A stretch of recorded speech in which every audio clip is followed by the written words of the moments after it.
Ever wondered how websites remember that you are logged in and keep you connected throughout your browsing thanks to one of the authentication mechanisms, that is sessions? In this video, we are diving into what auth sessions are and why they are crucial and how to implement them securely. Let's get into it. So what exactly is an authentication session? Simply put, it's a mechanism that websites keep track of who's logged in and manage user access across multiple pages and visits. Let me explain the complete flow of how auth sessions work with a simple diagram. So to begin with, first client requests for a login, server validates the credentials, and after the credentials are validated correctly, then server creates a session ID and stores in a session store.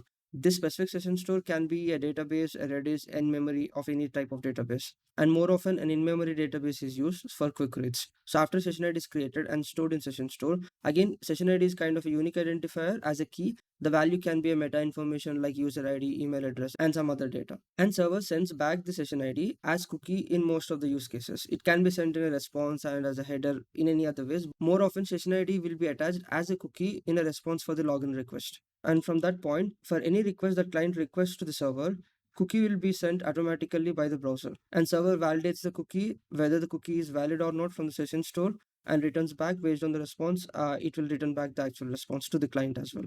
So there are few things to consider over here. In the session store, like let's say if it is an in-memory database, and for an example, Redis, you could actually have an expiry also. So usually cookies will have an expiry, let's say 1 hour, 2 hours, or maybe 1 day or 1 week, something like that. So we can store the expiry also in the session store so that the key will be removed from the session store automatically. Let's say we are storing session ID for 1 hour and the cookie will be valid only for 1 hour. And assume for any of the requests that are coming from the client after that 1 hour, server will invalidate the request because the session ID won't be available in the session store because it will be expired after 1 hour. From that point, the server can take different decisions how to proceed. But usually, if the session ID is not found, we can just throw 401 and client will take responsibility whether to get the new cookie based on the refresh token, else will just simply go back to the login screen. It depends on the case by case, but usually this is the flow. So I'll just go through the flow again. Client first sends login request, and if the credentials are correct, server creates a session ID with user metadata and stores in session store and attached as a cookie in the login response. Browser will take care automatically for any request to the same server. The cookie will be sent and server will be validating the cookie by checking in the session store, and it will be return the response based on the validity of the cookie. That's it. If you see there are multiple servers, this is for the scaling. So usually in the early days, there is no session store. It is ideally attached to the same database, but it's again a bad practice in the recent times.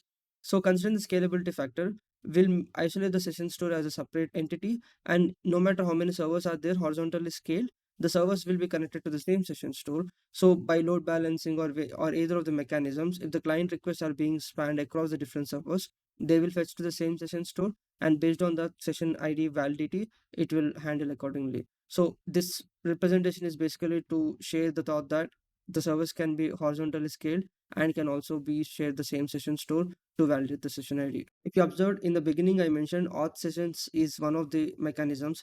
There's another mechanism which is highly adopted, that is JWT, that will be covered in the next video. So why these auth sessions so important?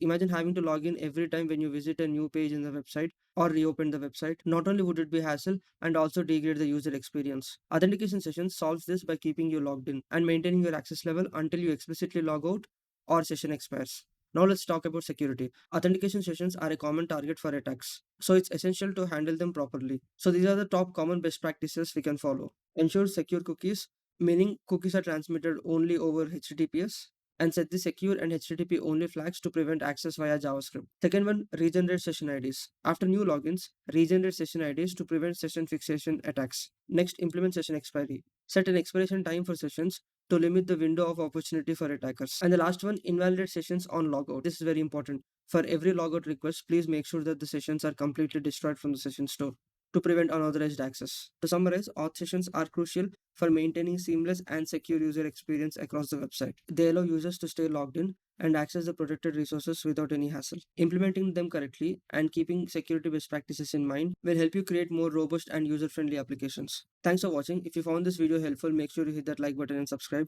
Let me know your thoughts in the comments below, and I'll see you in the next one where I'll cover JWT auth mechanism.